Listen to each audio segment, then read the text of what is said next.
What's up, guys? My name is Jaron Blossomgame, and you're listening to DNC Radio. Make sure you guys subscribe. What's up, everybody? This is boy D from DNC Digital back with another episode of DNC Radio. With everything going on, it's probably going to be a bunch of podcasts going on now. So I'm not sure these events that I usually go to that you guys are so used to seeing me go and interview the guests to, certain Comic Cons or, conventions, different things going on. I'm not sure what's going to happen with any of the stuff that is scheduled. So thankfully, I've established a podcast and I've had some cool guests, and I got an even cooler one today. I want you guys to understand this guy he's on his way, and he's accomplished so much so far.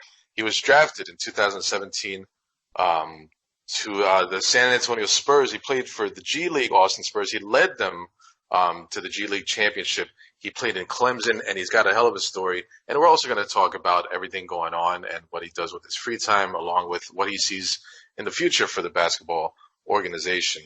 Jaron Blossomgame, what's going on, buddy? Not much, man. Just hanging out. How you doing? I'm doing good, man. Thank you so much for doing the show. I'm assuming you got a lot of time on your hands, considering everything that's going on. Yeah, a lot of free time, but I'm not complaining. No, but you're an outdoorsy guy, though. I've read. You like to do hiking. You like to do a bunch of stuff, and it's funny because you were in Vegas, I read, and you went to the Hoover Dam like 3 times just to see it. Yeah, I'm a huge outdoors guy. I mean, obviously I went to Clemson. I'm not sure how familiar you are with Clemson, but it's on Lake Hartwell, so it's a lot of stuff to do out there on the lake. I like being outdoors. I like hiking, and I like sightseeing. So yeah, I was out in Vegas a few times. I actually did my pre-draft training out there 2.5 years ago, and obviously I had my car out there, so I drove to the Hoover Dam a few times. It's one of my favorite spots I've been to. If you haven't been, I definitely recommend it. It's just eye-opening to see it. It's pretty cool. With all this time that you got going on, are you on Call of Duty right now? I've been on Sonic the Hedgehog recently.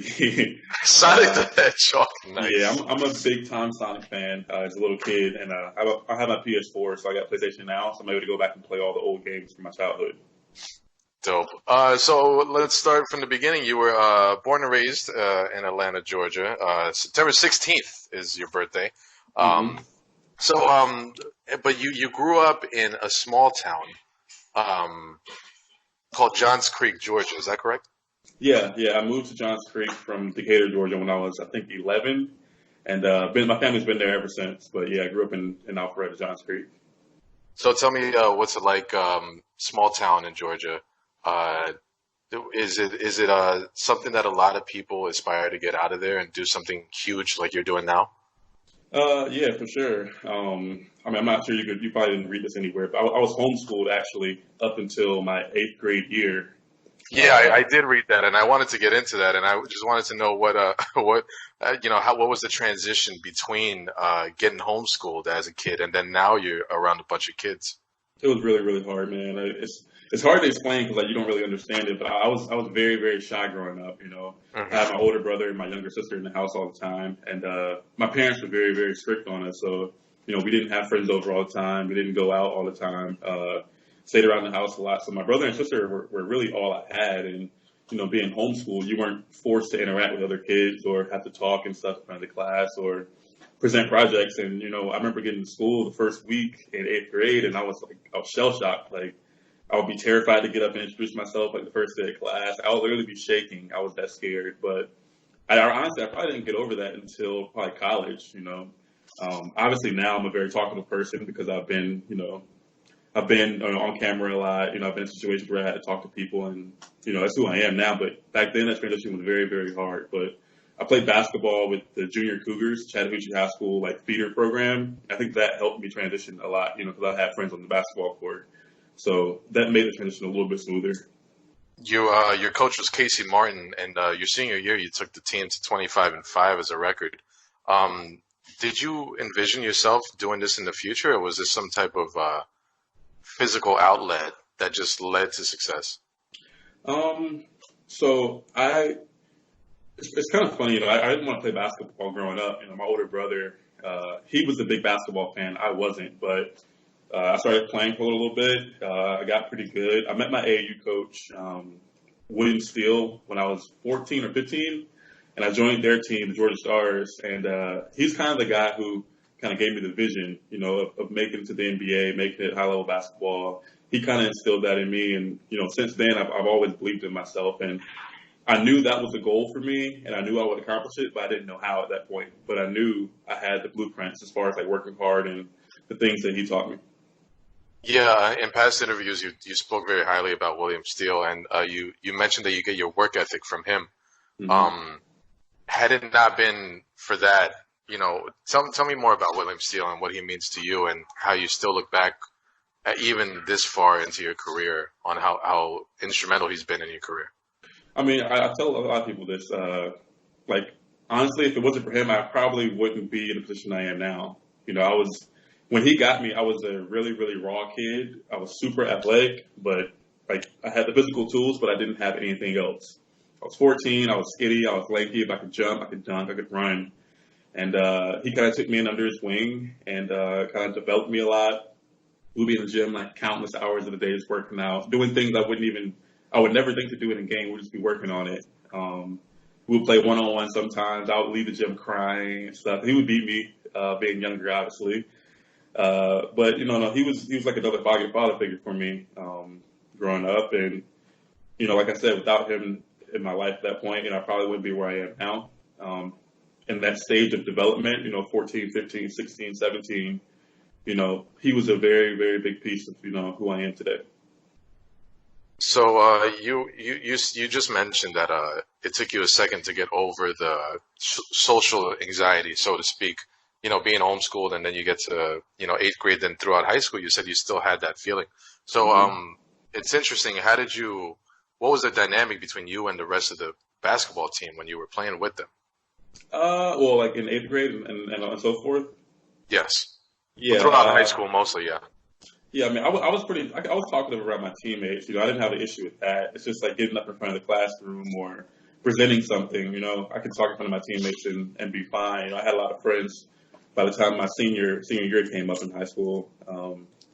But it was just something that I dealt with for a little bit. I have a funny story about my fear of public speaking that I'll get into a little bit later. Mm-hmm. When you were being scouted by everybody, you said you already chose Clemson over. You had Wichita, you had Tennessee Tech, VCU.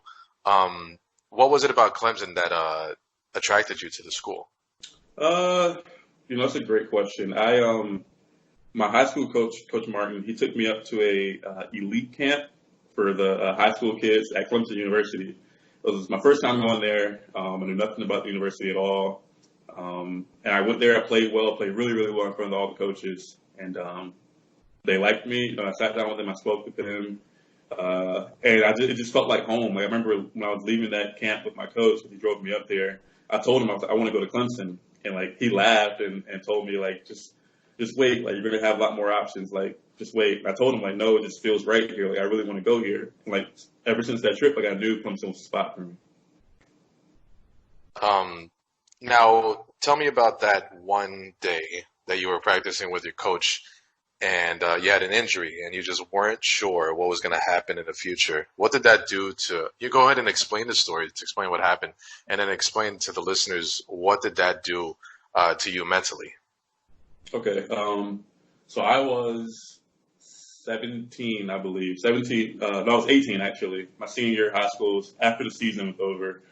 I was working out, training, preparing for college. At that point, I was a 4-star recruit, ESPN Top 100. So I had a lot of people expecting big things from me my freshman year at Clemson. So working out, training, preparing for my freshman year. It's like mid-April. I think April 14th to be exactly. Working out in the gym with my coach at Norcross High School, and I was having some shin pain. I'm not sure if any of you listeners have had shin pain before and kind of ignored it. But at that point in my life, I'm 17, 18, I feel invincible. So I had pain and I just kind of said, all right, it'll get better. It's whatever. Kept working out on my leg, kept working out on it. And at the end of the workout, I went to go dunk and I landed and I was like, man, that hurt. And I literally rubbed my shin right where I had the pain at. Went back to half court, did my dribble move, went to jump, and as soon as I jumped, it felt like somebody like ran up behind me and grabbed me and threw me out of the air. And I fell on my side. I didn't know what happened, and I looked down at my leg and I like held it up, and my bone was like my white bone, my bone came out, like came through the skin. My bone was out of my skin about 2 or 3 inches, and like my foot was like hanging like a rag doll. And I just sat there. I looked at my AU coach, and when I looked at him, like I knew it was bad when I looked at him. Like I had no pain at that point. I was just kind of in shock, and I was like, "Am I going to be all right?" And his face was white as a ghost, and he was like, "Yeah, you're going to be okay. Just don't look at it. Don't look at it." So he put some cardboard in front of my leg. I'm just sitting there, not in pain, just kind of like, "Wow, I really just broke my leg." Like up until that point, not in pain, just more acknowledging what happened. Yeah, not in pain at all. I'm just sitting there like, "Wow, I just broke my leg." Like I said, like I felt invincible. Like I never had any significant injuries up until that point, other than like sprained ankles. And I'm sitting there with my bones sticking out of my leg. So I'm like, I don't even know like what the process is for this to heal. Like, am I gonna be able to play again? Am I gonna be able to walk again? Like I had no idea. So the ambulance came. They had to reset my leg back up in my skin, put me in a splint, put me in the ambulance. And I remember talking to the coach who recruited me at Clemson, because at that point I've already signed my letter of intent to Clemson. So I remember talking to him on the phone in the ambulance on the way to the hospital. At that point, I was obviously had some painkillers and stuff, so I can't remember the details of that conversation. But they were huge with me, in my recovery. They were always on me. I got there, I think, in June, so probably I had about 2 months to recover at home from the surgery, and got to Clemson, and then they kind of took over things from there. You decided to redshirt. Do you think that was a very wise decision, despite people's possible pressure or expectations of your performance in your freshman year? Yeah, definitely. Because actually, I didn't get on the court officially until about January of my freshman year. So I really wasn't technically healthy to play. Like the season started in late September, early October, started like workouts and all that. And I wasn't a part of those because I couldn't do it yet. But I was kind of close, so people kind of thought, okay, maybe he'll end up playing this year. But I remember me and Coach came down and we sat down and discussed it and thought it was best for me to redshirt. And yeah, that was a great decision for me. Great decision. I got a chance to heal fully. I'm not sure if you also heard, but the leg didn't heal properly. Ended up getting infected because it was an open wound. So got infected. I ended up getting a second surgery the following June. Because it was a non-union, it didn't fully heal properly. So they went in did a second surgery in June, and I was cleared to play by October. So my redshirt freshman year, by the start of the season, I was ready to go. No pain, no nothing. So yeah, it was definitely the right decision. So when you figuratively, when you finally took off the red shirt, the injury itself, jumping or even shooting and coming back down to the court. Did it mess with you mentally? And when you talk about feeling invincible, was there some type of, blow to your confidence or maybe what can be perceived as arrogance? Okay, first, I'm a very, very confident person, like extremely confident. I always believe in myself. But there were times where I was like, man, like I don't know if I'm going to be the same again. Like I said, I was always very athletic, and I knew that was one of my strong suits, and I didn't know how that injury would affect me, like mentally it was tough, man, like going through all the rehab and stuff and finding out 7 months later you gotta have surgery again because it didn't heal properly. Like during that time it's period, like another blow and another speed bump in this another blow road. Right. I remember I got to January of my real freshman year, and I was going through a workout on the court, and I still had pain doing like everyday things, like walking up and down stairs would bother me, but not to the point where I can't do it. Running would bother me. If I had a workout on the court, I would have to sit in the cold tub after because my leg is like hurting really bad. So I knew that couldn't be the new normal. Like I knew I wouldn't be able to play basketball much longer if that was the new normal. So I got another opinion from a doctor, and that's when they discovered that it was a non-union, and they went through the second surgery. And I was relieved. At that point, I kind of felt like my coaches and my friends kind of lost confidence in me because it's like, all right, like, is he ever going to be healthy? Is he ever going to be the same? Like, they didn't really know what player they were going to get back from that injury. But, my faith in God. I kept praying, I kept believing in myself, and kept working hard. And that's all I really know how to do is to work hard. In these situations. So I kept working hard. I got healthy. Played my redshirt freshman year. The first few games was interesting, man. I had kind of a slow start. I was very inconsistent. Have some games where I had like 8 points, 6 points, 0 points. But it was definitely times where I'm jumping off of 2 feet and say I'll dunk, and I'll land more on my right leg, my healthy leg. And I probably didn't stop doing that for probably about a year. And jumping off of that one leg, my left leg, the one that I broke, like jumping off of that leg to dunk by itself, took me a while to get used to that. Because I mean, the last time I really saw my leg was was facing the other way. You don't just get over that in like a day or a week or a month or a year. It's going to take time. One cool thing that I read about you, and I can appreciate, because I love a good suit. I love a good suit, and every day, every time that you were on the bench, your first year in Clemson to when you were redshirt, and you always wore a suit. Mm-hmm. Can you tell me who was your fashion inspiration and why, or who taught you that it's important to wear a suit? Man, I don't. My dad's a pastor, and he always has a suit for every Sunday. He always dresses really, really nice. So I think I got it from him. I care about my appearance a lot. I know my coach in college, Coach Barnell, he always joked around with me because I wore suits every game. Whenever the coaches would have like a little tiger paw pin or like any kind of pin to put on their suit, I would want one too. But yeah, I've always been into style and fashion and clothes and shoes. Like that's always been one of my things I've really interested in. What kind of sneakers did you use as a kid when you first started playing basketball? So I was a big Kobe Bryant fan. So obviously any Kobe shoe, any Nike shoe. My first AAU team was Adidas. I remember I had a nice pair of black and red Adidas Pro models that I used to wear all the time. But yeah, mainly Nike. I remember the Nike Huarache, the first version. Oh, the yes, bro. Yeah, yes. yeah. I had a pair of those, and I'll play out in the front yard with my brother, and that's how the thing kind of got started for me. And you guys used to go and shop at Friedman's over there back home, right? Yeah, we did. We did. I actually have a very, very, very cool story about that, actually. So I was there at Friedman's downtown Atlanta one time, and Walt Frazier, the former NBA player, was there. Obviously, at the time, I had no idea who he was. He ended up buying my brother a pair of shoes. My brother's right now he's 6'9". He's a big kid. And at the time, he was a big kid, probably about 6'5", 6'6". So Walt Frazier ended up buying him a pair of shoes. And I remember last year I had a game with the Cavaliers, and Walt Frazier was there on the court doing, I guess, like commentating or something. And obviously I didn't go up and say anything to him, but it was just cool. Like, wow, I saw this guy when I was 8, 9 years old, and like now I made it all the way here. It's crazy. That game that you went back home to play with the Cavaliers, did you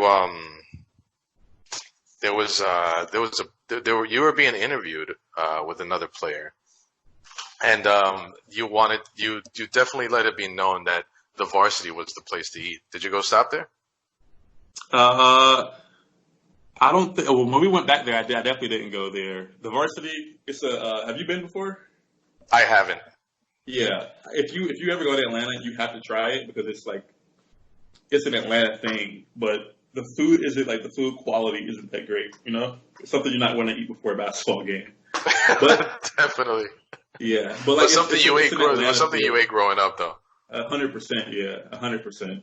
Yeah, whenever I travel, I want to know where the locals eat. I'm not going to eat something I can eat back here. I want to eat what you eat, Yeah, if you've ever been in Atlanta, the varsity's the spot to go to. Back to your career, you were named the most improved player, and you announced your eligibility for the NBA draft. You got invited to the combine, but you decided to stay with Clemson. Now, when I looked it up, it said that the reasons you decided to come back because you felt you had a good team, there was a new arena, and you felt like you guys can get to the tournament. Now, that sounds a lot like loyalty. Was that, the umbrella reason why you decided to stay in Clemson and maybe not go into the NBA? That had a lot to do with it, yeah. So yeah, my junior year, my redshirt junior year, was the year we played in Greenville because they were renovating Little John Coliseum. I had a really, really good year. I finished first team all conference, most improved player of the year, like you said. I had a lot of steam. I had a lot of, a lot of people were interested in me at the next level. Got invited to the combine, played well there, interviewed well there. Had like 5 or 6 workouts, and then they had the pull-out date for the early entrant guys, and I was one of those guys. So I had to make my decision if I wanted to stay in the draft or go back to school by, I think it was like May 20th or May 25th. And, when I first went through the process, mentally I was like, all right, I'm leaving. Like, there's no point in coming back to school. I'm going to graduate this summer. I'm going to have my degree. I didn't really see a reason to come back. And I went through the process. And I played really, really, really well, man. Like it was crazy. Like looking back on it now, like everything that happened for me was what needed to happen. I went to combine, played well, interviewed well, had great workouts. Everything was primed and ready for me to go and leave. And probably about a week before the withdrawal date, I started thinking, could I? Because at that point I was projected to go late first round, early second. And I had a team that was really interested in me early in the second round who said, I probably wouldn't get past them if I stayed in the draft. And I thought to myself, all right, maybe if I come back to school, I can, put myself in a better position where I'm somewhere in the late lottery or solidified first round pick for sure. And obviously, having the transfers eligible next year, the new arena, the new hype around basketball, that played a huge factor into it also. But like I said, I love Clemson. I had a lot of fun there. I met a lot of good people. And, loyalty is something I value a lot. And, they were extremely loyal to me, in my injury coming in. They stuck with me throughout my whole recruitment. They were there from day one. And I appreciate that about them. And, I felt like coming back would give me, the best chance to really, push myself up into that first round and come back and have a really good senior year. That was the plan. You were one of the first players to get invited multiple times to the combine. Were you expecting that phone call? Did you feel good that senior year, or were you working hard as if you're working toward that phone call? So my senior year, like statistically, my numbers were a little bit down, and the season obviously didn't go the way I wanted it to go. We had a really talented team, but we just couldn't put it together for some reason. We had a tough start. The league was so good that year, also the ACC, but we started our non-conference and we finished, I think, 11-2. We just beat South Carolina at South Carolina, who was ranked. We were a few votes out of the top 25, and I'm feeling good at this point. I remember we played North Carolina at home, and we had a chance to beat them. We had like free throws to. It was like 5 seconds left in the game. We had a pair of free throws, a chance to put ourselves up. We ended up losing it overtime, and I think that was the game that really kind of broke our season. We ended up losing like 4 in a row after that, and long story short, the season didn't quite go the way I wanted it to go. But once the season ended, I moved out to Vegas, started preparing for the NBA draft out there. The combine invites went out probably a month after I got out there. I knew I would get invited. I didn't know to what capacity. Some invites are where players can go and interview and do the measurements. Some invites are where a player has to go and like perform and play in the 5-on-5. And some invites are like you can like come and like do all the testing and interview and you don't have to play. But I didn't know which one I would get. Obviously, I got the one where I had to go in and had to go play. But I was pretty excited about it. Obviously, always going to the combine is a pretty exciting thing. It's definitely a eye-opening experience. Haven't done it twice, but yeah, it was fun. Was it emotional to leave Clemson? I mean, I'm assuming you had one really deep conversation with your coach before you left. Was it emotional for me to leave? The last week of the season, I was pretty emotional. Not gonna lie, I made so many good memories there, man. That's the thing. Like, until you really sit down and think about it, like the emotions really won't hit you. But I remember sitting down in the gym, like alone by myself, up in the stands, like by myself. The whole arena's like empty, and I'm there. I'm just thinking like, wow, like all the memories I had there, all the good times, all the good people I met. You know, I met my best friends in college. Just knowing it was coming to an end was definitely bittersweet, but I was excited for what was next. So the NBA draft comes, and I'm assuming like your palms are sweating, your knees are shaking. But there's another reason why you were so nervous, or maybe a little anxious. Your dry cleaner lost your socks and your tie. Did that just add to all the crap that day that you had to deal with as far as nerves and stuff? Yeah, to say the least, yeah, definitely. So I think I had 13 pre-draft workouts, and my last one was in Denver, and I flew from Denver to New York to go to the draft. So I think I landed in New York on like Monday, and the draft was on Thursday. And my agent at the time, I shipped my suit from Vegas to New York because he said he was going to get it dry cleaned for me and all that. So I was like, all right, cool. Like when I get to New York, just bring it over to my hotel. I'll try it on again. Blah blah blah. All that, cool. So I get to New York on Monday.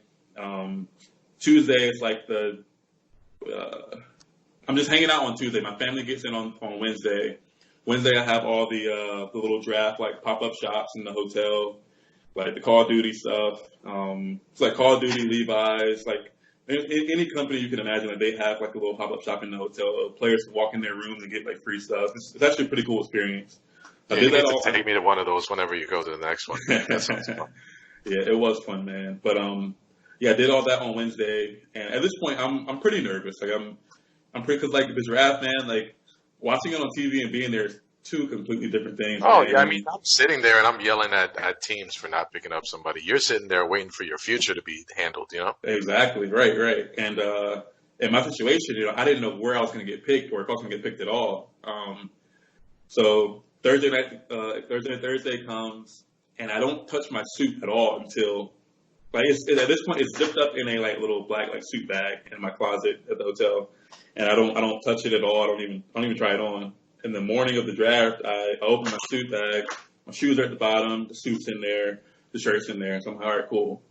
And I'm checking around for my bow tie and my socks, and I can't find them anywhere. So I text my agent. I'm like, oh crap, what are we gonna do about I lost my bow tie and my socks. So I had to go downstairs, walk across the street to I think Express to find me a bow tie and some socks to wear for the draft. And luckily they had one that matched my suit.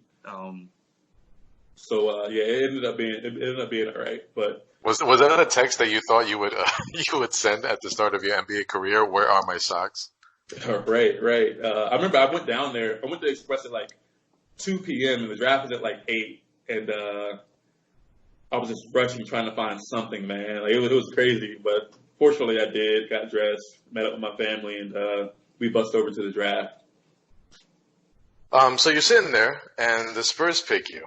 This sounds like a cliche question, but if you could describe that moment, I mean, you played in the courts in Atlanta, and you played in high school for the Cougars, and you know your career at Clemson, William Steele, Coach Martin, all of this stuff. Your broken leg and coming back from it, not knowing, and then they pick you, and not even this was the second round, and this is pretty damn cool. So when your name is called out, what was that feeling?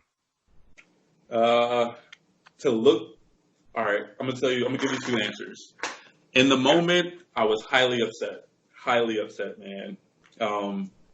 I went to the draft with my family. I didn't want to get picked that late in the draft.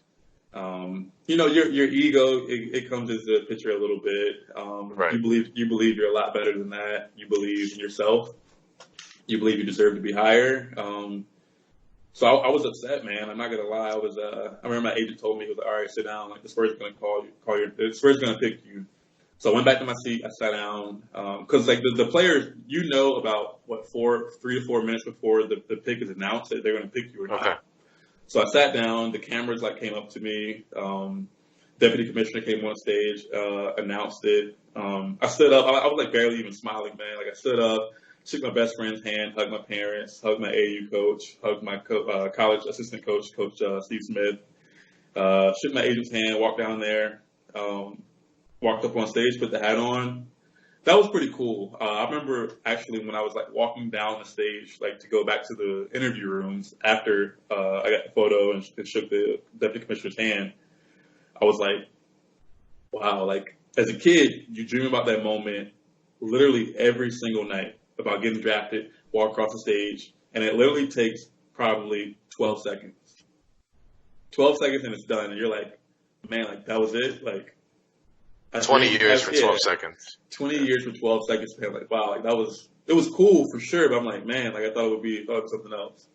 But like, obviously looking back on it now, being a lot older and understanding like only 60 guys get picked every year, like it's an honor to say you got drafted. You know, that's a huge deal. And to be drafted somewhere like San Antonio, you know, they don't just draft anybody. You know, they draft guys who are high character, hardworking people, guys who fit their system, guys who fit, you know, what they believe in. And to be honest, to be able to say they drafted me is, you know, definitely a huge accomplishment for me, and definitely something I take with pride. You know, my family has all the photos of it from draft night, from when I was there. Back home, they have all the photos up. You know, I have a few photos in my phone, and it will be something I tell my kids one day. And you know, that moment is definitely special for me. So you got drafted by the Spurs. You had 3 preseason games. When you talk about that feeling of, you know, you were upset. You know, your ego kind of played into it. Just like you said, looking back, you kind of more understanding. But how long did it take for you to understand that, you know, that was a huge accomplishment? I'm not gonna lie, man. Probably took over a year, to be honest. I played the whole season in the G League, my first year with the Austin Spurs. Great experience, outstanding experience, to be honest. And you hear like a lot of bad things about the G League, man, and I didn't experience any of that in Austin. It was amazing. Coaches were great, culture was great, teammates were great, living situations were great. And it was fun, you know. Obviously, I played well. Our team played well. We ended up winning the championship. But I'm not gonna lie, that whole experience, it definitely humbled me. Humbled me a lot, actually. So like that next summer, you know, I wanted to work really, really hard, prove to everyone that I belong in the NBA. Want to give myself a chance to be in the best position as possible. I worked out. I was doing like 2 a days every day, like for a solid like month. Just working out, coming in, shooting, dribbling, just something. Summer league comes up. I'm starting my summer league with the Spurs. I ended up playing really, really well. So I'm feeling pretty good about myself and you know where I am as a player at that point. So when you were being interviewed, when you were coming into the Spurs, a lot of comparisons to Kawhi Leonard, and I always remember the funny Kawhi commercial talking about his defensive game along with his offensive game. You know, can Kawhi score on Kawhi? Can Blossomgame score on Blossomgame at this point? I'm sure. I'm pretty sure he could. I'm pretty sure he could. I'm pretty sure he could, probably. So you won the G League championship as an Austin Spur, and I saw the cool photo of you kissing the trophy. That's I mean, from a guy, I don't get to do that. So for me, that's like something I congratulate you for, and that it's really cool. It's a really big accomplishment. That moment that you held the trophy, did you still look out into the future and say, "Nah, I want more," or did you sit there and like enjoy that? 100%, man. Like it was very, very cool in the moment, but like I knew I was an NBA player. Like I knew I belonged in the NBA. I knew this was just a step in the process, but you know I wasn't satisfied at all. Like that was very cool moment. We worked hard for it all season, but like mentally, I'm always a step ahead. Like I'm always thinking about what's next and how can I better prepare myself for what's next. So in the moment, yeah, it was cool. I definitely enjoyed it, but you know, then probably the next couple of days, I was focused on, you know, getting to the NBA. December 5th, you debuted with the Cavs in the NBA, and it was a 1-rebound game. But 5 days later, you recorded your first double-double. as a rookie in the NBA, 5 days in, did you get a good response going back to the locker room for your contribution to the game? Yeah.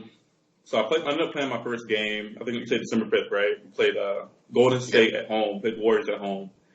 A little nervous, man. Like it was, as anybody would be, your first NBA game. You see Steph and KD and Klay Thompson and all those guys out there, and you're like, man, like this is, like I'm here, like I made it, like all my hard work, everything got sacrificed, like it was all worth it because I'm here now.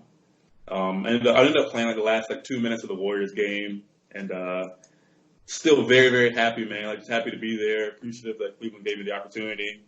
And fortunately for me, I ended up getting a lot of minutes early. I played a lot of games early. I started a few games for us. Like you said, a few games later, I had my first career double-double at Milwaukee. And at that point, I kind of knew, like, all right, like, I belong here. I can play at this level. Like, I started really, really believing in myself, Because, like, some people can always, tell you, oh, I'm always believing in myself. I always know I can do this. I know I can do that. But, like, you really don't fully know until you actually do it.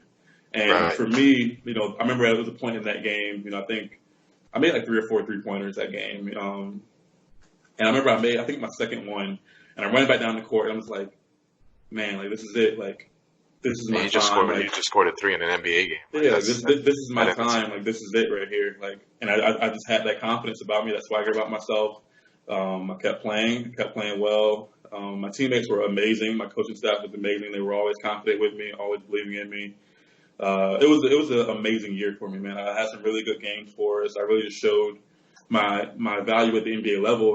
My versatility, being able to guard multiple positions, being able to score on the perimeter, being able to score down low around the rim, offensive rebound, defensive rebound. I just showed my all around versatility, and that was a very very good season for me, man. It was fun. When you do get sent back to the G League, you sound like you're a guy that just says, "I'll take that, but I'm going to go for more." What was it mentally? What did it do for you when you got sent back to the G League and out of the NBA? I mean, I understand, man. This thing's a process, man. Like, you look at guys like Danny Green, or even Alex Caruso now with the Lakers, like guys who have been in the G League, guys who have struggled, guys who have had some adversity. People only see those guys now, but if you look back at like a lot of guys in the NBA at their starting points, a lot of those guys are starting off in the G League, man. Like on G League contracts, different G League teams, man. Like I tell people all the time, man. Like it's not like a player has to get better at every aspect of his game. He just needs an opportunity, and those guys are put in the right positions. They have a good opportunity, and they're making the most of it. So I understand, like being down in the G League. Obviously I know I don't belong here, but it's definitely, like I said, it's a part of the process, man. I got to take it on the head and have the right mindset, have the right approach, have the right attitude about it, and continue to work hard, man. Like I said, like all these guys have a story, and my story is going to be no different. I know where I belong, and I know where I'll get back to with my hard work.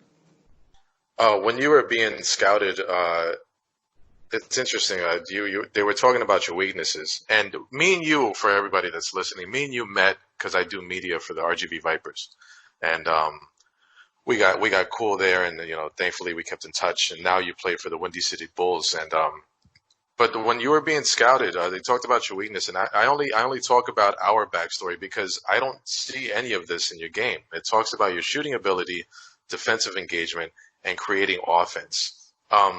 When you're being criticized, well, not criticized, but yeah, I can say criticized, when they're talking about the weak parts of your game at a national level, like on TV, and people are talking about it, you're the subject of other people's conversations. How important is it to have thick skin in the game of basketball? Extremely, extremely, extremely, extremely important, man.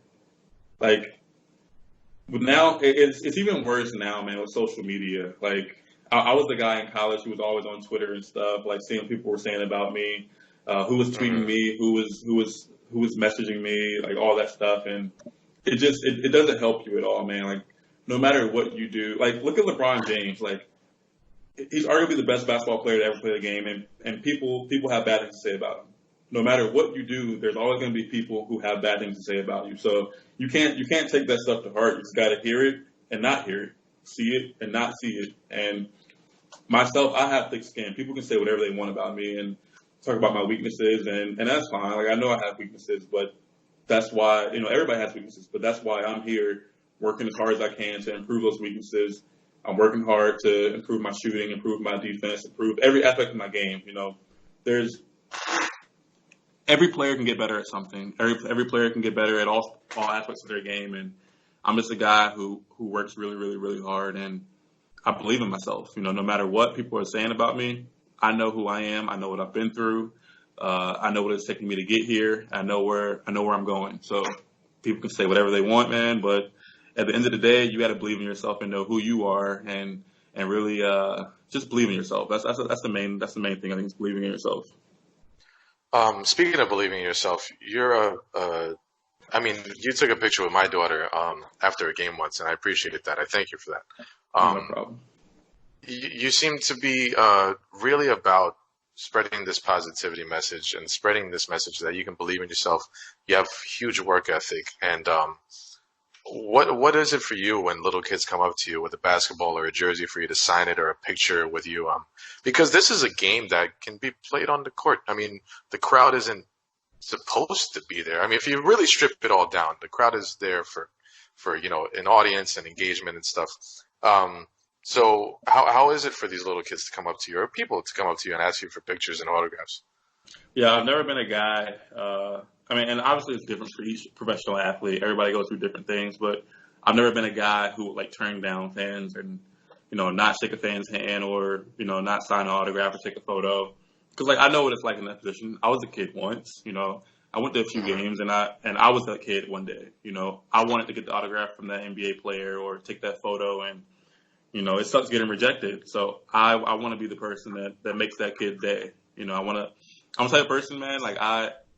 I love doing things for other people. I like making other people happy. So if signing an autograph for a kid or taking a photo or high-fiving a kid will do that, that's what I'm going to do. And like you said, I love spreading positivity. I'm a highly optimistic and positive person. I think that's a big reason where I am today, is being positive. Everybody has things in their life that happens, and it's just all about how you react to those things. And I think having a positive outlook on life, that gives you the best chance for success moving forward. So, it's just who I am now. It's in my DNA. When you're playing, though, are you locked into the game, or are there distractions from the crowd, and or coach, or because there's always that person shooting a free throw, and if it's the away team, then we're trying to distract them. How is it with the crowd there? Does it mess up your game? Have you gotten used to it? How was it in the beginning? At this point now in my career, I don't even notice the crowd. Once you start playing a game for a long time, I'm sure this is way for many other players in different others and many other sports also, but I don't notice the crowd at all, at all, unless there's a timeout or something. Yeah, there's a timeout, but when you're out there playing, you have so many different things going on in your head, man. Especially defensively, with the scouting and stuff now we do. You have to be locked in on every possession. You got to be locked in on certain plays, certain players, their tendencies. You don't really get a chance to really see the crowd or hear the crowd. It's a lot different than you think actually being out there than actually watching it. So you're an outdoors guy. You like to do boating and tubing, all of this stuff outdoors. All this traveling that you've done, where's the best spot to do some rafting or some hiking that you've personally experienced? I went to a really, really cool place in Austin. It's near Austin. It's called the Hamilton Pool. It's an outdoor water reserve. It's actually really, really beautiful.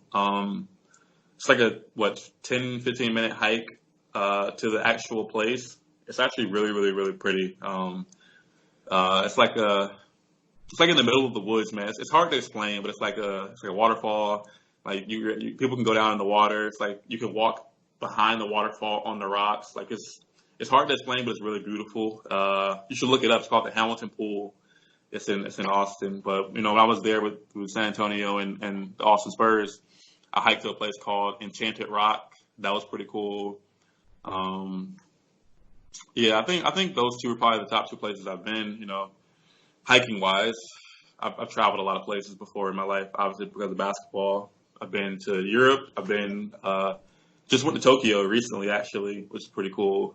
So I've seen a lot of places before. And well, you know what? I forgot to ask you. You're in Chicago now. What is that deep dish pizza like over there? Have you even got? I mean, you're an athlete, so I'm not sure if that's part of your diet. So we'll get into your diet in a second because that's something I'm also interested in. But what have you tried the deep dish over there? I tried it probably 3-4 years ago, to be honest, man. Like I eat really, really healthy now. I can have a bite of pizza, man. It wouldn't hurt, but no, I haven't tried it recently. But I remember I had it like probably 3-4 years ago, and it wasn't bad. It's different, but it wasn't bad. Definitely different because I'm from New Jersey, so Mm-hmm. I'm a thin crust guy. So are you thin crust or are you deep dish? I'm a thin crust guy. It wasn't something I liked. It wasn't something I liked. So you excuse me. So when you look into your music collection, you talked about Bon Jovi, Journey, Future, and it's really eclectic. Even Christian music. When you were asked to describe your path to the NBA, you talked about the perfect soundtrack will be "Don't Stop Believing" by Mm-hmm. Journey, and yeah, it's a cheesy song, and it's like the #1 karaoke song out there. When you do hear that song, though, does it remind you of your career? Yeah, I mean, it's still to this day my favorite song of all time. But yeah, it does, man. Like at the end of the day, like I said, you can't stop believing in yourself, man. No matter what people tell you, no matter like you're gonna have to deal with rejection, you're gonna have to deal with naysayers and haters and all that. But if you really believe in yourself, there's nothing and nobody can say that'll affect you, man. And that song, just Don't Stop Believing, and it kind of just stuck with me, over the years. And I listen to it probably 3-4 times a week now. Definitely Don't Stop Believing. That I love that song. Anybody who says they don't like that song, they're bullshit. They're lying. Yeah. They're lying. That's such a guilty pleasure song. Yeah. So now talk about what everybody's talking about. The coronavirus. It's shit. I mean, it's ready to shut down the world. I mean, I'm not afraid of the virus itself. I'm just afraid of the response. A lot of people are getting they're hoarding on stuff and they're buying more stuff than they need. I met a young couple the other day saying that they have to order wipes on Amazon just because they can't find any in the store and they're taking the diapers. I don't understand the paper towel or the toilet paper part. Thing? I don't either. Yeah, I don't get it. I get the canned food and the meat. Yeah, I stocked up on meat and we're good. But can you talk about what you're seeing from your eyes as a professional athlete when this stuff was going around and then we had the player from the Jazz and now Kevin Durant was announced that he was also in contact with that and now they shut down the G League just a few hours after they shut down the NBA season, I think. Not necessarily shut down, but postponed. But talk about what was said, your coach, your teammates, and how you feel about this being off the court for some time. So we were aware of it probably about 2 to 3 weeks ago. It was something we discussed as a team. Our traders were updating us on it. We were still playing games, man. Like it's one of those things, man, where you're like, all right, like I hear you, like, all right, cool. But things didn't really get real, in my opinion, to me, was until a week ago when they shut down the league, basically. That's when things got real for me. So I went out literally that same night. I disinfected my whole house. I went to the grocery store, got a bunch of groceries, came home. And at that point, they were telling us, like, they'll give us an update by Friday. So I'm like, all right, cool. We'll hear something by Friday, And then they told us, all right, well, we got to wait till Monday. And obviously over the weekend, being on social media, you have access to everything and all the news outlets. And you really see how bad, it's gotten, worldwide. And people are taking it serious now. Like, I feel like some people took it as a joke in the beginning, but it's definitely something serious. I've been in my apartment for about 3 days now, 3-4 days, haven't left at all. There's not much to do. I'm not sure about where you are, but a lot of the restaurants here, they've shut down. Movie theaters have shut down. All the bars and stuff have shut down. So not many options of things to do other than just stay home, which is a smart thing to do considering, how fast this thing is spreading. But it's definitely a big deal from what we were seeing with all the sports teams. And from an athlete's perspective, I'm healthy. And like I said, like I watched Donovan Mitchell interview, and he had zero symptoms. He was ready to play a game, and he obviously tested positive and had no idea he had it. And I'm sure that's the case with many other athletes and many other people in general. Like you could feel fine, you could walk down the street, and people wouldn't know that you have it. It doesn't affect you, but you may give it to someone else who goes home and brings it to their grandmother, their grandfather, or their newborn cousin or something like that. And obviously that virus is a lot harder for those people to fight off than, us. So I think people in general just have to be mindful of, going out, being around people. The social distancing thing is a big deal now. And I think people should really, lock into that and really focus on, doing what's right for society, man. Like this thing is crazy. From what I'm hearing, it's not really slowing down much. So, hopefully we can get something figured out here pretty soon. How do you feel about the future of the league? Are you just making sure? I mean, is the league?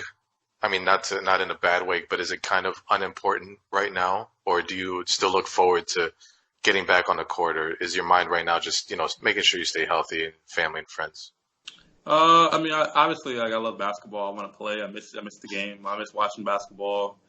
But like you said, man, people's health is a lot more important. I remember being in San Antonio and like Coach Pop one time was talking to a few of the guys in the summer during workouts, and he was saying like you really got to put things into perspective.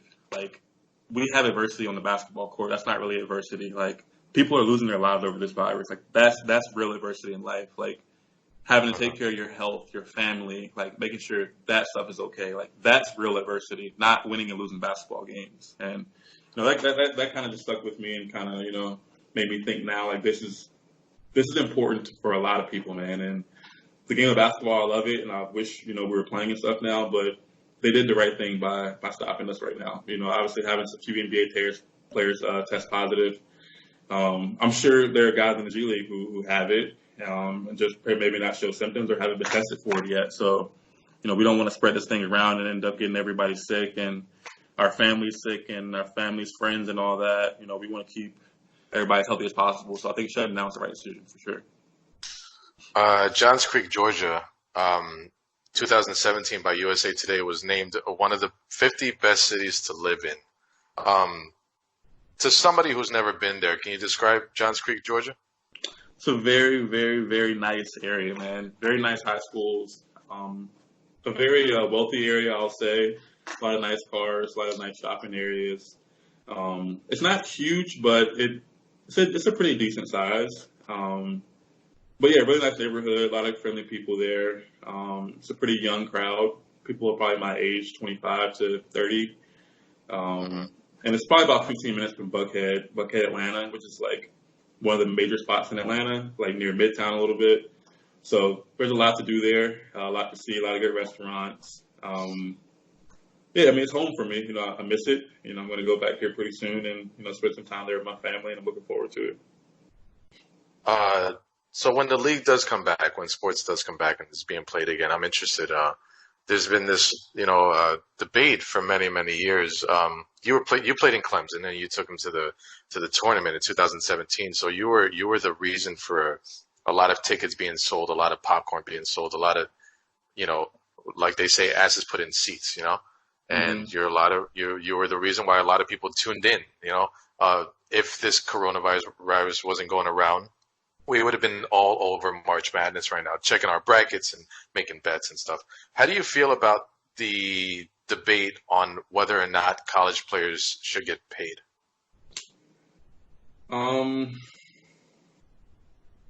It's a lot harder than people realize.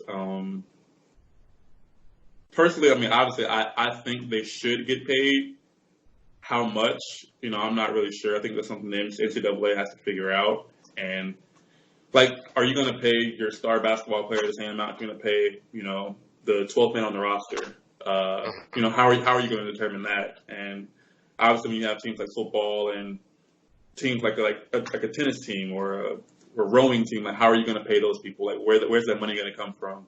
Obviously, football and basketball, a lot of schools make a lot more money than those sports that don't make a lot of money. So, where's this money going to come from? It's going to come from jersey sales or fans coming to the games. It's a lot of moving parts that people don't really understand, but it definitely makes sense, man. Like a lot of these kids come from backgrounds where they have nothing growing up, and you shouldn't be out here playing for a university and they're making so much money off of you, but you get no profit from it.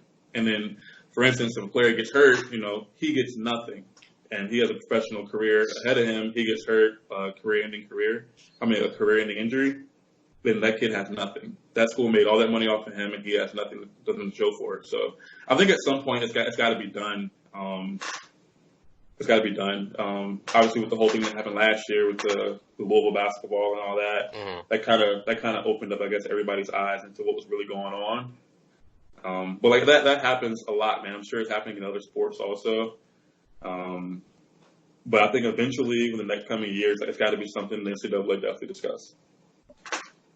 It's interesting you say that when a player gets into the NBA, he gets hurt and possibly his career's over. What did you get your degree in? Sociology. So tell the lovely listeners how important it is to have something, as a backup if this doesn't work out for them. I mean, it's extremely important, man. You don't realize it when you're a kid and when you're like my age, but at some point, you're not going to be an athlete anymore, and you got to kind of figure out what you're going to do with your life and what you're interested in. I'm really, really interested in criminal justice and forensics and things like that. So my emphasis area in college was criminal justice, and that stuff is very interesting to me. So I'm not sure, which direction I want to go in with that, or if I want to go into that, or coaching, because my minor is in athletic leadership, which is coaching. So I'm not quite sure which direction I want to go in, but I think the sooner athletes have an idea of what they want to do and start putting down the foundation of what they want to do after sports, it's better. Because you never want to be that guy where you're playing sports and then you end up retiring and you're like, now what do I want to do with my life? The faster you can make that transition is a lot better for you. So just have some ideas of, what you're interested in. Maybe a lot harder for some people, but just put some ideas down on paper and just figure it out. Talk to your agents or whoever your coaches or whoever. And I think one thing that's very important, obviously, is networking. You meet so many people in life, and I've met so many people in college, throughout the G League, throughout the NBA, and you kind of just build your network. And, once you're done playing, you have these resources. You have people who work in these different jobs who can, put a recommendation in for you or who can give you an internship or something just to get your feet wet. So the more people you meet, the more phone numbers you save, the more hands you shake, business cards you take. Keep those in mind. And, the person you meet, at a game one time or out at dinner could be somebody or a resource that you need, 15 years from now. So just always remember, people are in your life for a reason, and people who can help you, people who are there for you, keep those people close to you. It's interesting. When you were interviewed about it, you said you wouldn't play as yourself in NBA 2K. And if you had a rating for yourself, it would be 70 to 73. Has that number gone up in the past and since then? No, it's the same, man. It's the same, really? Same. Yeah, it's the same. What was funny, I still to this day have not played with myself on 2K. My brother, he'll send me clips of myself on the game, but I don't know. I'm not a big 2K fan, first off, but yeah, that rating should probably be about the same. I remember I started off last year when I got to Cleveland. I started off as like a 68 or a 69, and after a few games, they moved me up to like a 72 or a 73. So that was pretty cool. When I was watching your college highlights, you were a lot more, after a good score, a good dunk, you were a lot more vocal about the fact that you just scored that point. But watching you play in person, you seem kind of reserved and calmed down, and the intensity is still there. But has anything changed as far as your attitude toward the game or your attitude in the game? Because you flex your biceps, you played with the crowd in your college highlights, but when I saw you play with the Vipers, you were just a little more reserved. Was there a reason for that, or is that just something I'm not really sure, man. I mean, obviously I've changed over the years. I don't have an answer for that. If something happens and I'm really passionate, it's probably a close game or something, I'm really into the game, I'll show some emotion, but I don't know. I'm not really into the whole like yelling and stuff when I dunk anymore. Just I'm more about just playing the game, having fun. It's fun for me now, so I don't have to do all those extra antics or things. Man, I think being humble too has a lot to do with it. Maybe Hmm. I'm not arrogant or as cocky and stuff or into myself anymore. So you know that's what I'm supposed to do. I'm supposed to do those things. I'm supposed to dunk. I'm supposed to score. I'm supposed to rebound. I'm supposed to defend. So kind of showboating and showing off isn't really something I should be doing anymore. Yeah. Coronavirus going around, it's not the only thing that has been pretty shitty in 2020. In January, we lost Kobe Bryant in a tragic accident. And on your Instagram, you posted a picture of him saying that he was the reason that you picked up the basketball. hmm Can you talk more about what he meant to you and what your response was or what your reaction was to the news? Yeah. So like growing up, me and my brother, my brother's a lot bigger than me. He's 3 years older than me. Like size wise, he was always like a lot bigger than me, a lot heavier also. So when we were kids, we would be out in the front yard, and we were big time Laker fans. So he would be Shaq, and I would be Kobe, and it would just be us two out there playing in the front yard, and we would come in and play the game on our PlayStation, and we'll play 2 player. Obviously, he'll play as Shaq, I'll play as Kobe, and it kind of started then, but throughout my career, I used to watch Kobe highlights all the time. Big time Laker fan. I had Kobe jerseys, had all his shoes, all his gear, things like that. I follow him on social media. Watch different videos of him, different interviews, and the player he was obviously an amazing player, but the person he was also the things that he did, off the court was um, definitely something that was very, very cool to me. I looked up to him. I always wanted to meet him. I remember he was a special guest at the Nike Skills Academy in 2016, and I didn't get invited that year to go. And I remember I got invited the following year, and I was super excited. I thought he was going to be the guest speaker again, but it was LeBron, and I was a little, upset about it. That was Kobe. I always hoped to have that chance to meet him. But yeah, so in January, I remember we got back from a road trip. I was with RGV at this point. Got back from a road trip on a Sunday. I remember I was like laying in bed, and I follow one of the NBA guys, like one of the NBA guys who like tweet about it, like live during the games, like follows like the Boston Celtics, Keith Smith, and he like quoted a tweet, and it was like from TMZ, and it was like Kobe Bryant like killed in a helicopter crash, and he was like, "This is the kind of news you hope, like, is it true?" And I was like, "What?" Like, literally just like chilling, laying in my bed, like on a Sunday, like ready to go to like take a nap. Got back from a crazy road trip, so I was tired, and then as soon as I saw that, like, I go to my search feed on Twitter, and I'm seeing like a lot more people are talking about it, a lot more people, and everybody's commenting on it on my timeline. So I'm like, how true is this? Like, is this real? Like, it didn't feel real. And then once it got confirmed, like, I was devastated, man. Like, it didn't seem real. And even like looking back onto the stage, it does not seem real. I remember like the week after it happened, I couldn't even like be on my Instagram Explorer page without seeing something to Kobe. And I just got off my phone for a little bit. I was tired of seeing that stuff, man. Like, I never met the guy, but like he had a huge impact on me and who I am and who I was growing up. So obviously having lost him, it's crazy. I remember I wrote "Rest in Peace, Kobe" on my shoes. The following games we had, and we had the little Kobe Bryant tribute before the game, and that was a little emotional for me, as it was for everyone else. But obviously being a big fan of his, it kind of just hit me differently than it hit a lot of people. But every time, every pair of shoe I have now, I write down, R.I.P. Kobe on it. No matter what kind of shoe it is when I play. Yeah, it's something that, just like you said, even when we talk about it now, it still sounds weird to say. And it was something that you're going to know where you were when you heard the news.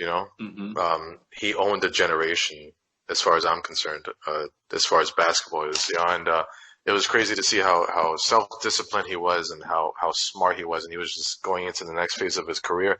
I want to tell you personally that you've always been classy for the interviews. Whenever we went after the game, you're always cool. You took the picture with my kid, and I saw that on your Instagram. So I just felt compelled that like you needed some, excuse me, you needed something to heal. You needed something because I know what it's like to lose a hero. You know, like it sucks, and it hits you harder than it should because it's a stranger. You know, but it's still somebody you looked up to, somebody who was an inspiration. So I do these picture edits. Anybody who follows me on Instagram knows I do these things, and so I edited this picture and I put a Kobe quote on it with a picture of him with the Laker colors and everything. And you know, you were done with the interview, so I just caught you real quick, and I gave you the envelope. And if you can just tell me, I mean, it doesn't even have to be about the listeners, but what did you think when you opened up that envelope and you saw the poster that I gave you? Oh, I was definitely emotional, man. Like I wasn't expecting it. Like I said, the Kobe news hit me pretty hard, man. I'm not gonna lie. Like I cried real tears over it. And like I said, the whole thing was definitely emotional for me. Like we had the tribute at the game, and obviously, like I didn't know who you were at that point. You gave me the envelope. I didn't know what was going to be on it. And then I saw the Kobe Bryant thing, got a little emotional, and you put the little note on there. It was definitely something I'll keep forever, man. Honestly, like I still have it here with me now. But you know, you told me you saw my Instagram post, and you know, it made me appreciate you and you taking the time out to do that for me. You know, you didn't have to do that. You didn't have to, you know, not waste your time, but use your time to do something to help me. But you know, you did, and even though it may seem small, and some people may not, you know, understand the significance of it or the impact it had on me, but it had a huge impact, man, and I really appreciate it. I'm glad that I was able to give you that, and I'm glad we had that moment because I feel like this will be a cool friendship where I'm gonna ride your coattails to a lot of NBA games. And no, I'm kidding. But go on to a lighter note. Let's talk some basketball. We're already at the tail end of this interview, so I'm gonna ask you a few questions, and you just if you want to go into a story, that'd be awesome, or you just give me your straight answer. Okay. Okay. Cool. Cool. Funniest guy on the court in the NBA? That I played with or just in general? Played with. Oh, Colin Sexton's hilarious, man. He's hilarious. He's like my little brother. But I'm glad you said that because there's a bet that you had with him. If you can explain that. Yeah. So he went to Alabama. Obviously, I went to Clemson, and our teams played each other in a national championship 2 years ago. And the bet was if Clemson won, he had to wear my Clemson like windbreaker to one of the games, and obviously we had like a huge like photo shoot stuff because obviously everybody knew he lost, and it was pretty cool. If I lost, I had to wear I think it was like one of his Alabama jerseys or like an Alabama hoodie or something like that. But fortunately the Tigers they got it done, so he had to end up wearing my windbreaker. I think I have a photo on my Instagram of that, but yeah, me and him, we developed a really, really good relationship last year. He's a really good kid, really hard worker. Obviously a very talented basketball player. Biggest trash talker?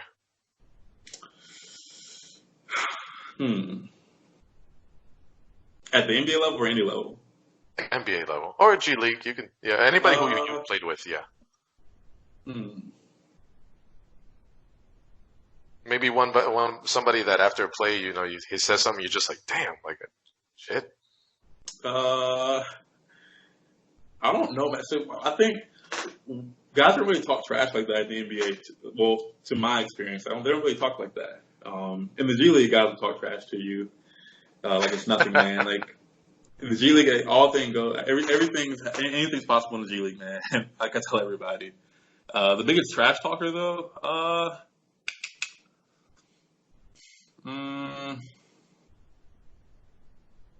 I don't know. I had a teammate last year in Canton who was a pretty big, not trash talker, but like whenever he dunked, you know, he would come down flexing and stuff and making faces. Ja'Cory Williams. Yeah, probably him. In the NBA level, any teammate or even an opponent who gave you advice or put you under his wing, something you'll remember? Channing Frye, my teammate last year in Cleveland. Outstanding vet, man. Like he was huge, man. Like he just having his presence around, and he was a very talkative guy. You know, he's always talking, always has all these tips and stuff. You know, whenever he's talking, I'm listening, even if he's not talking to me. I remember after we played Charlotte, and we played Charlotte on Wednesday. We flew to Toronto that same night. Played Toronto on Friday. But on the plane, him and a few of the other veteran guys asked me to come sit up there by them and they kind of just giving me tips and stuff about how to act and what to do at the NBA level. And they told me they liked me and what I brought to the team. And Channing just gave me like a bunch of tips, man. Like, he told me like I want you to start come lifting with us, like some of the vet guys on game days, like in the morning.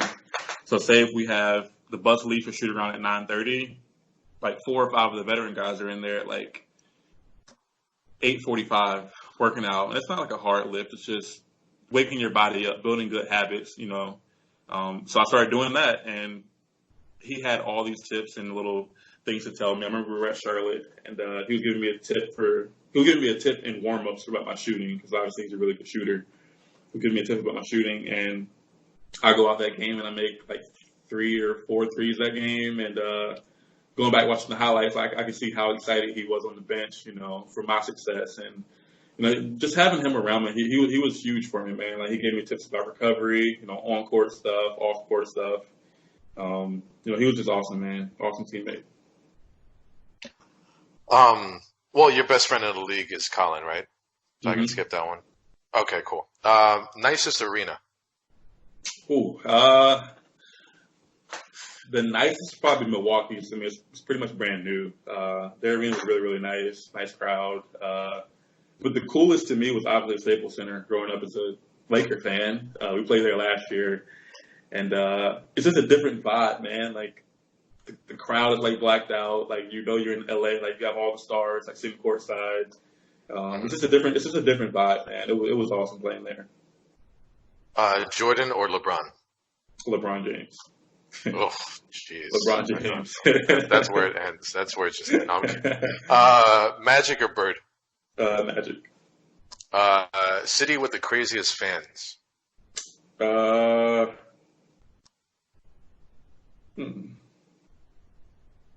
not sure about the craziest fans, but Cleveland has some awesome fans, man. Like, they came out every game and supported us. I remember one game, I think it was my second or third game, I was shooting at halftime.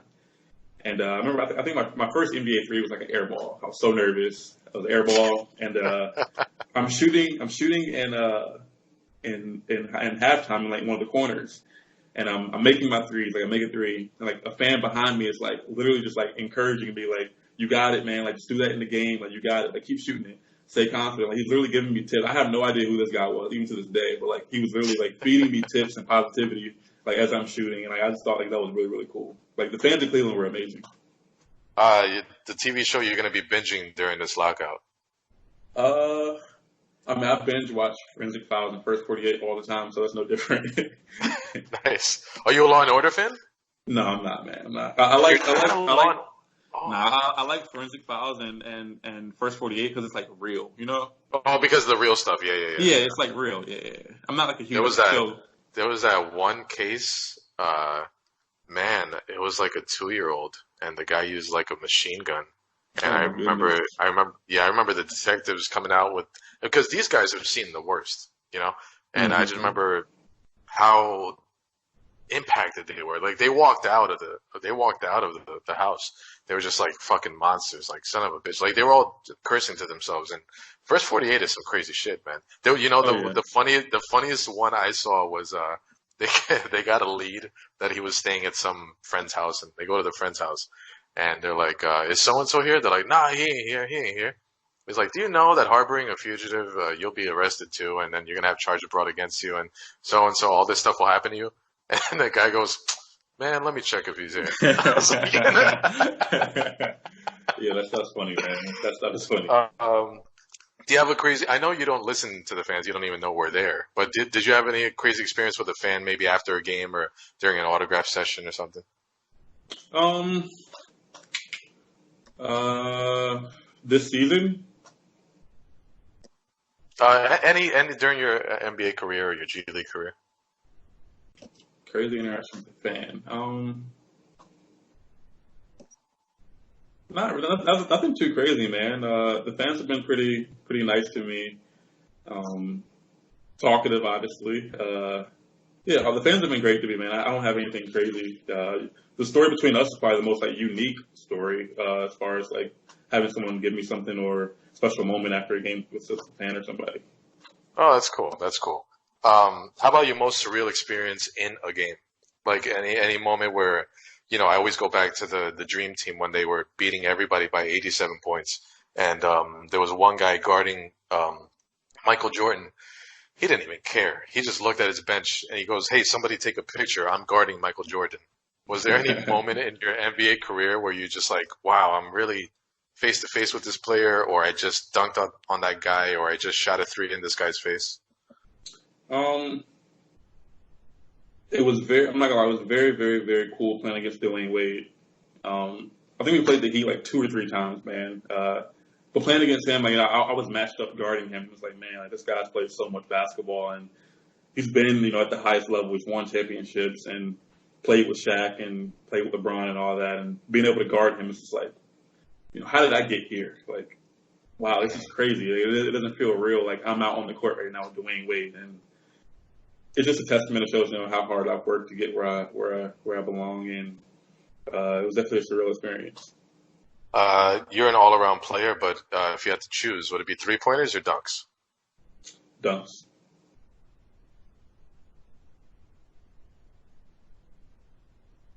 Hello? I'm sorry. 1 second. Very good. All right. Free weights or machines? Free weights. Free weights. Free weights. So what's your max in the? Did you shoot for the max in your bench? You deadlift or squat? I squat a lot. I'm pretty strong, man. My strength coach in college had a redshirt year, and I put on a lot of weight. It was me and him working out literally all the time. Like, we would travel road games, and I'm working out in the hotel, like literally like nonstop. It was crazy. But ever since then, like, I love working out. I love lifting, and I'm strong now. So I'm not sure what my max outs are, but I'm pretty sure they'll be pretty high. Where can everybody find you on social media?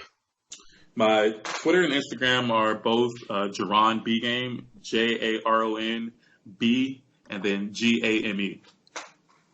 Jaron, thanks so much for all your time today. I really appreciate you doing the show, and it's kind of surreal to me that an NBA player has been a guest on DNC Radio, and I know you're doing your thing with the Bulls, and all this time off. I hope you do all your hiking and your Sonic the Hedgehog on, and do what you got to do.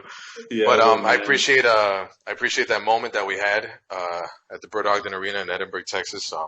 I appreciate you. We're keeping in touch, and a cool acquaintance that you've become. I wish you the best of luck, and I thank you for doing the show, man. Man, greatly appreciated, man. Thanks for having me. Nah, man. Of course, it was really, really cool to have you.